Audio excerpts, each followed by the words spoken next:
Good morning, friends. Let's begin with a chant together. This is Thousands of Suns, one of Yogananda's chants to Divine Mother. Who tells me thou art dark, O my Mother divine? Thousands of suns and moons from thy body do shine.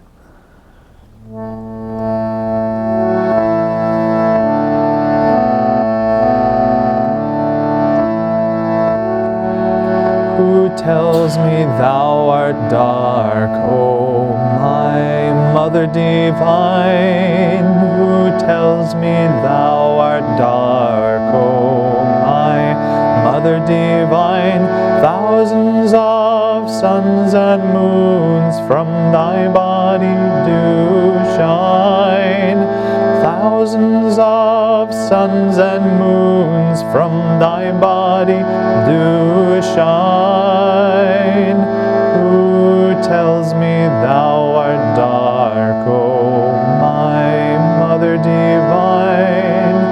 Who tells me thou art dark, O my Mother divine? Thousands of suns and moons from thy body do shine. Thousands of suns and moons from thy body do shine.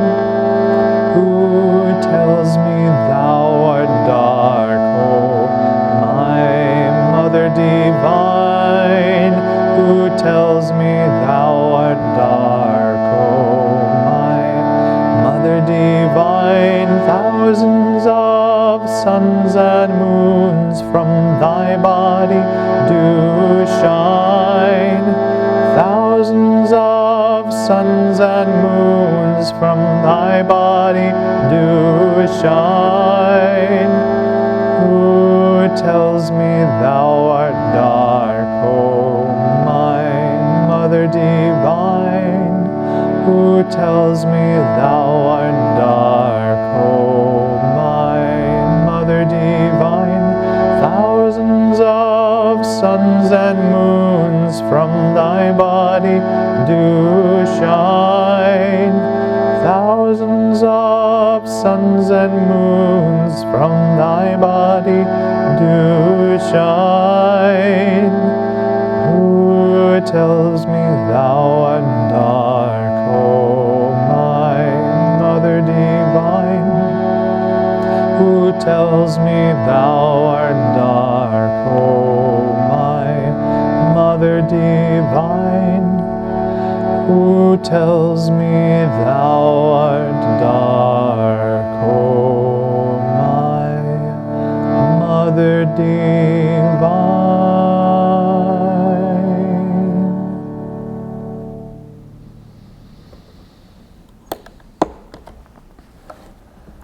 Let's pray together. Divine Mother, Heavenly Father, dearest friend, beloved God, great masters, Jesus Christ, Babaji Krishna, Lahiri Mahashaya, Swami Shri Yukteswar, beloved Guru, Paramahansa Yogananda, saints of all religions, we bow humbly before you all. O Divine Mother, come to us now. Fill our consciousness with your presence. Expand our hearts with your love. Inspire our thoughts with your wisdom. Help us to realize by our own experience that you are everything, that you are I. Om, peace. Amen. Good morning, friends.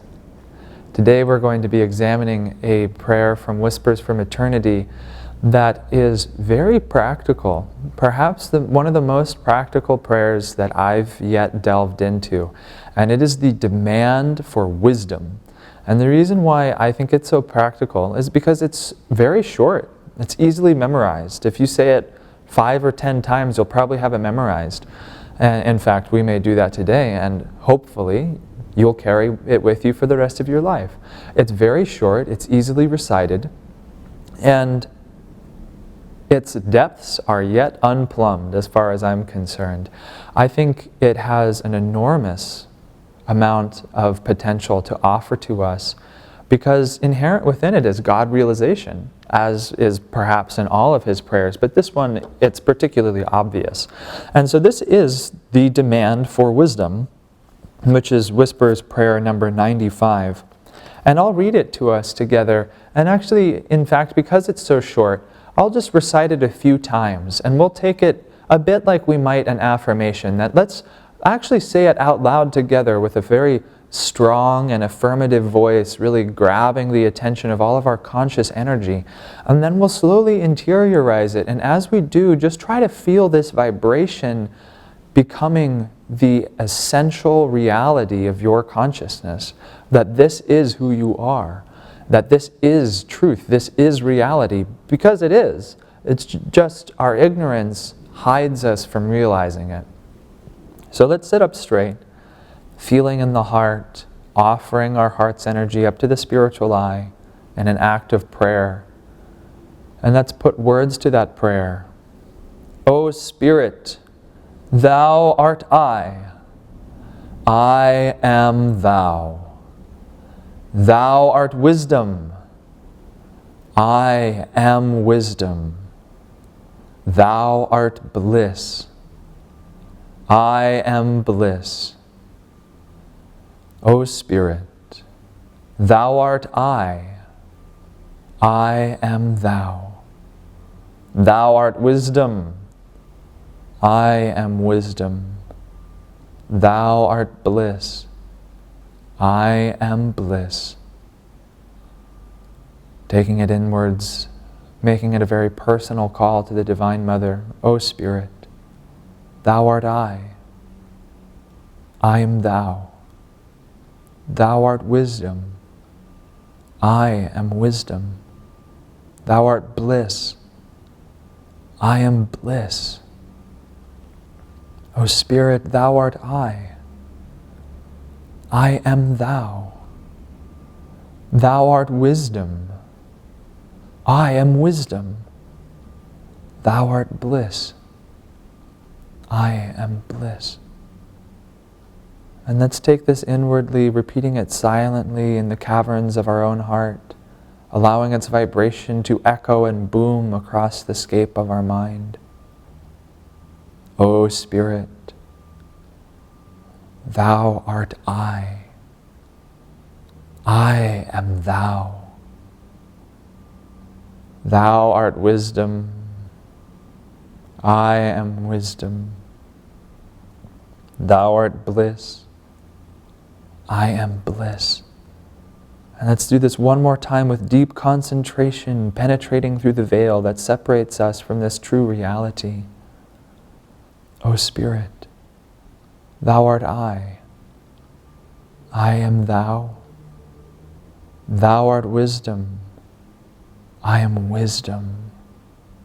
Thou art bliss, I am bliss. Om, peace. Amen.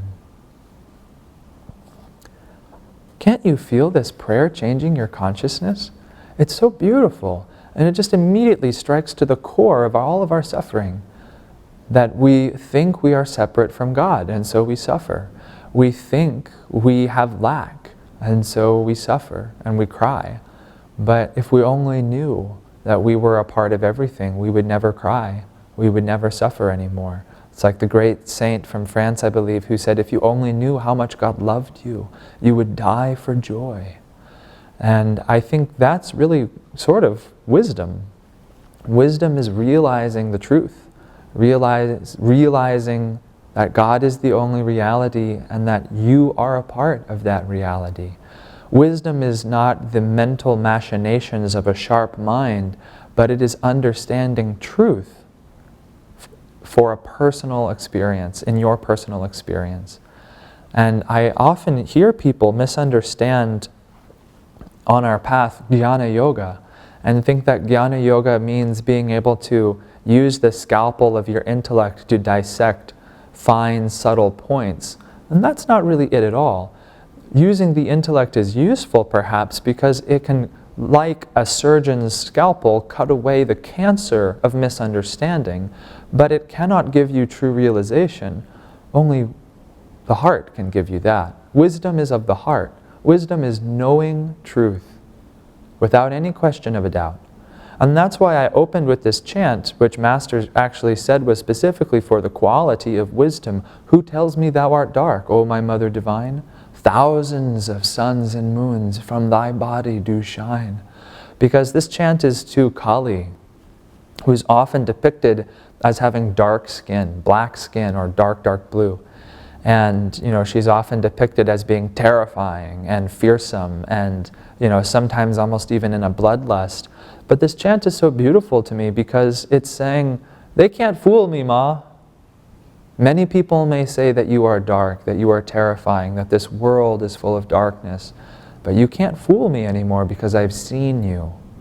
And that's wisdom. I have seen him, as St. Anthony of the Desert so succinctly and perfectly put it. That's the fruit of wisdom, is being able to say, I have seen the truth, and I know what it is. And as Christ put it in the Bible, the truth will set you free. And there's no more suffering then. In the story of St. Anthony of the Desert, St. Anthony spent something ridiculous like 80 years doing intense tapasya, essentially, in silence, in seclusion, overcoming the last vestiges of limitation in his own soul. And then when he had become very, very saintly and purified, there was a schism happening in the church. I'm sure you've all heard this story. And the schism was threatening to split the church. That there was one side of the schism declaring that Jesus was just a man and that he was not the Son of God. And there was another side that was saying, no, he is the Son of God. He is the manifestation of the divine in this world. And the schism was very dangerous. And finally someone went and found St. Anthony and brought him to the church. And apparently in the middle of the Mass, when they came to the point where they say Jesus Christ is the Son of God, the whole congregation burst into argument. He is the Son of God. No, he's the Son of Man. And it was just a shame to see God's children reduced to such a squabbling mess. And St. Anthony, seeing this, he was dressed as a poor beggar in rags after being in seclusion for so many decades. And I sort of imagine him as being, perhaps a little unkempt with like a fierce beard and deep eyes. And the story goes that all St. Anthony did was stand, and the entire room fell silent because they could feel that this was a man of intuitive power, of realization. And the whole church fell quiet, and he ended the schism with a few simple words. I have seen him. That was it. Who could possibly argue with that? Because his words resonated with divine power, because they resonated off the soundboard of his own experience. I have seen him. There is the living Christ. He is the Son of God. He has come to me. He has rescued me. He has redeemed me. I am witness to his power. I have seen him. And that's the fruit of wisdom, is to know without any shadow of a doubt that God is all that there is. Now, I don't know that yet from my own experience, but I'm inching my way towards that. And I've used this prayer. Actually, this is the longest I've ever used one of these whispers from eternity. I originally took one prayer for about a month, but then I often found that a month felt like I was only just scratching the surface, so I'd take it for 6 weeks or 2 months or 3 months. But this prayer, this demand for wisdom, I've been saying this every day for 9 months or so now, and I just feel like I'm barely beginning to sip at the waters that it hints at. And I actually took this prayer as japa for a number of weeks, almost a month or two. And I would say this prayer almost endlessly for hours a day. And I was amazed to discover that aligning your consciousness to this prayer, O Spirit, Thou art I am Thou. Thou art wisdom, I am wisdom. Thou art bliss, I am bliss. It really erases so many of your troubles. At the time when I took up this prayer, my life was really uncertain. I had left my service and my life in Los Angeles, where I'd been my entire adult life, and I found myself a bit adrift on the sea of life's karma. And for some time I didn't even know where I was going to live. I was just sort of traveling around the West Coast like a wandering sadhu of the 21st century, which was wonderful in some regards and was completely terrifying in other regards, I'll admit. But this prayer really helped me find steadfast faith and surrender and acceptance in God, because I am wisdom. If Thou art wisdom, then I am wisdom. And if Thou art bliss, then I am bliss. And if I have wisdom, complete wisdom and bliss, what have I to want? What have I to fear? There's nothing more I could possibly desire than complete and perfect wisdom and to be engrossed in bliss. And wisdom and bliss are really just two sides of the same coin. In fact, they're just two sides of the eight-sided diamond of God's consciousness, which Master often described using the 8 universal aspects of God. But I think it's worth meditating on. Swami Kriyananda hinted at this, and I'm forgetting the exact words he used, but he said, love and wisdom are the same. Bliss and wisdom are the same. When you experience wisdom very deeply, you experience love. When you experience true divine love deeply, it purifies your heart until, therefore, you experience wisdom.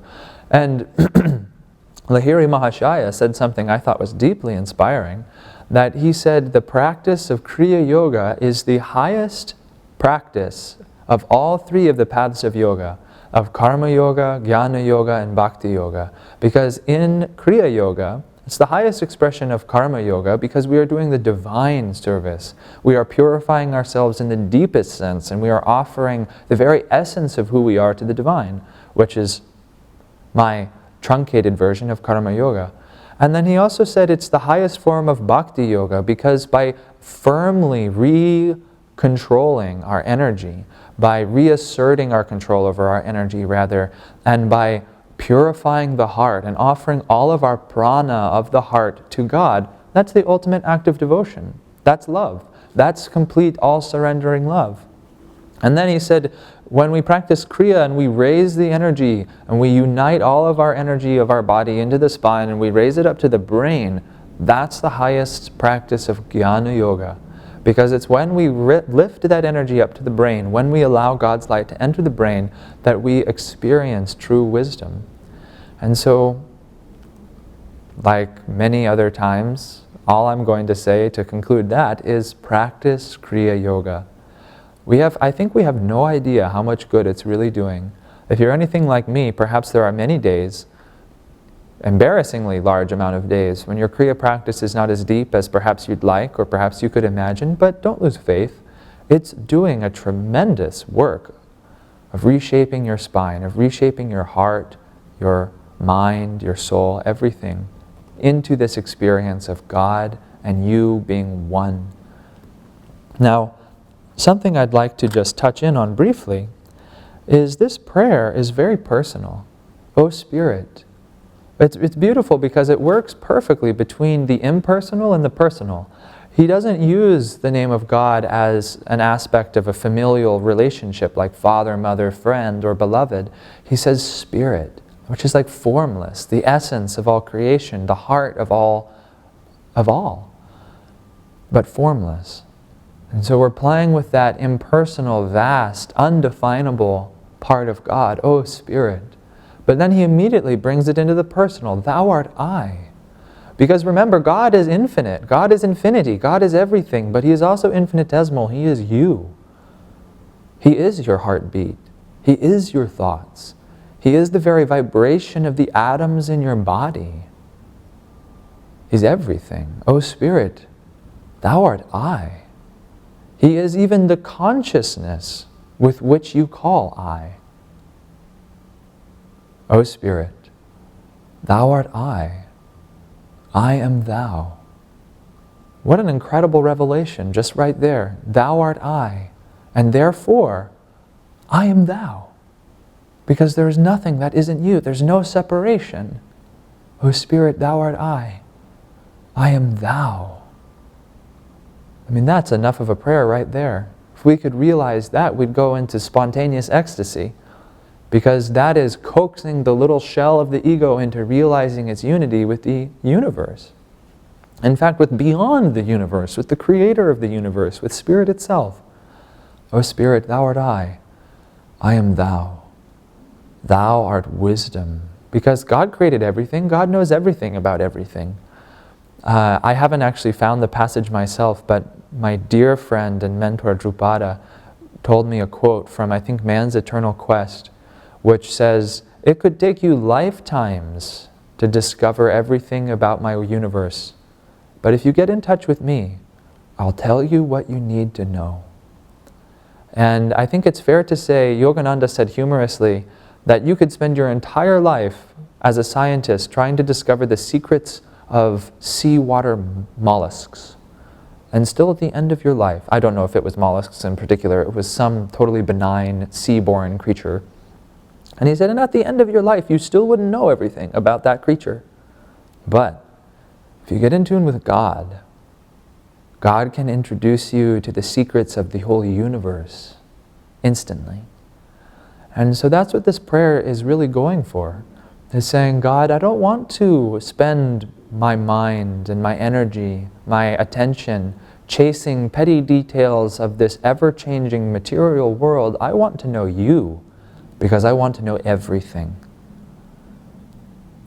If you're anything like me, there is an insatiable hunger in the heart for a deeper and greater expanded experience of life. And if we let that hunger go out of ourselves into the world, we'll become sense addicts. We'll become, as Master put it, I believe, like sense washout or sex washouts. But we could replace sex with sense, just any sensory pleasure, sense washouts. But if we seek our inner and deeper fulfillment by experiencing a deeper experience of the Spirit within us, that's rather exciting. Thou art wisdom, I am wisdom. But then God is not just a cool, dispassionate understanding of all the workings of the universe. He's bliss itself. Thou art bliss, I am bliss. What a beautiful prayer. What a beautiful demand to ask to not only understand all things in their proper light, that we may act perfectly in this world and beyond, but also to experience the endless waves of God's bliss rolling through our soul. That's what this prayer is really asking for. Isn't that beautiful? It's so short. O Spirit, thou art I am thou. Thou art wisdom, I am wisdom. Thou art bliss, I am bliss. I would encourage you to try practicing this prayer. Say this prayer throughout your day, before you embark on your work, before you come back, before you take your meal, or before you go to bed, before you meditate. And just try and tune into this reality. I am bliss.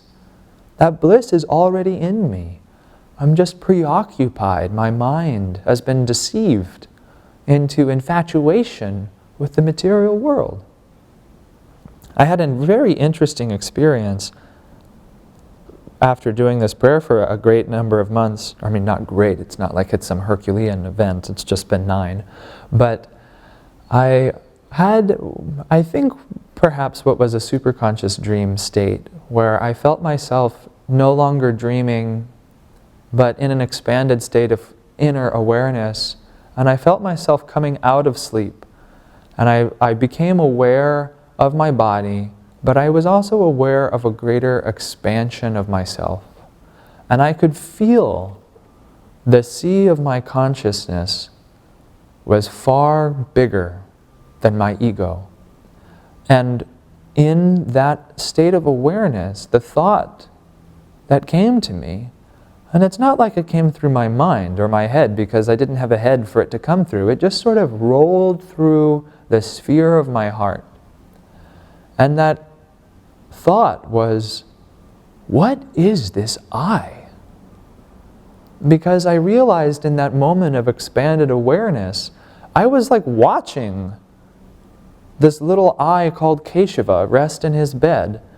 And I could feel that identification with that I was so cumbersome, was so contractive, was so boring. And that really who I was this great expanded awareness. And that I never wanted to have to go back to that little I, but at the same time I could feel my consciousness coming back to it. It was just very, very interesting. It was like my superconscious self was giving me a dose of rhetoric. What is this I? And a very, very persuading question to think about. But what is this I? What gives us even the power to say I? It's God, isn't it? Nayaswami Bharat said something really beautiful in a Sunday service that I was graced to hear a few years ago now. And I'm paraphrasing here, but I think the truth will still shine.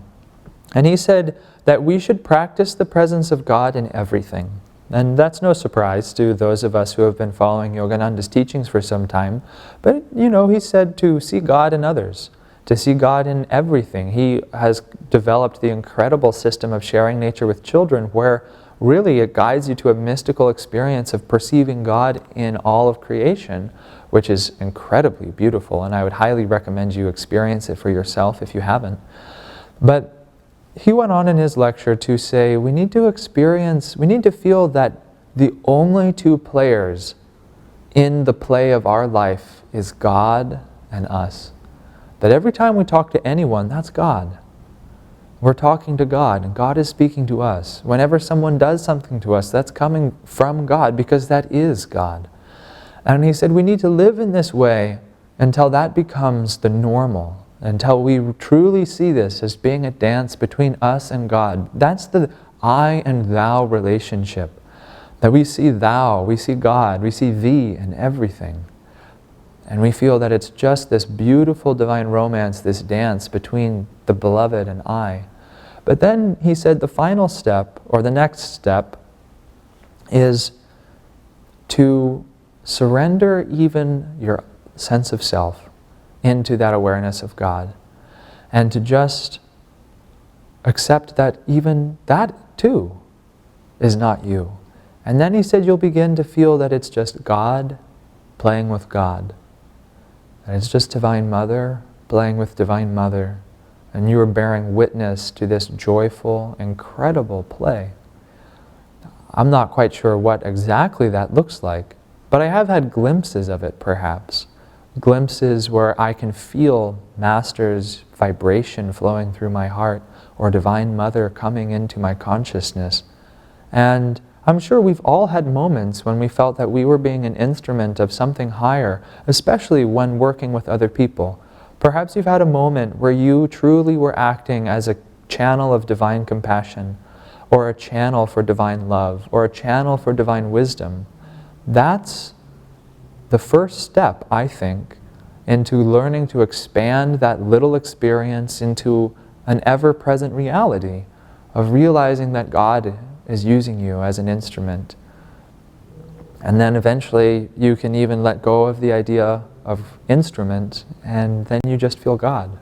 And that's like what Swami Kriyananda would say at the end of his life, that he said that I can no longer tell where Swami Kriyananda ends and where Yogananda begins.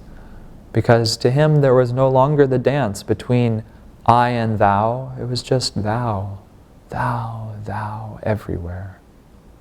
So friends, I encourage you to take this most practical of prayers, because of its brevity, because of its importance, because of its power, into your daily life. And let's learn to live in God's wisdom. Let's learn to live in God's bliss.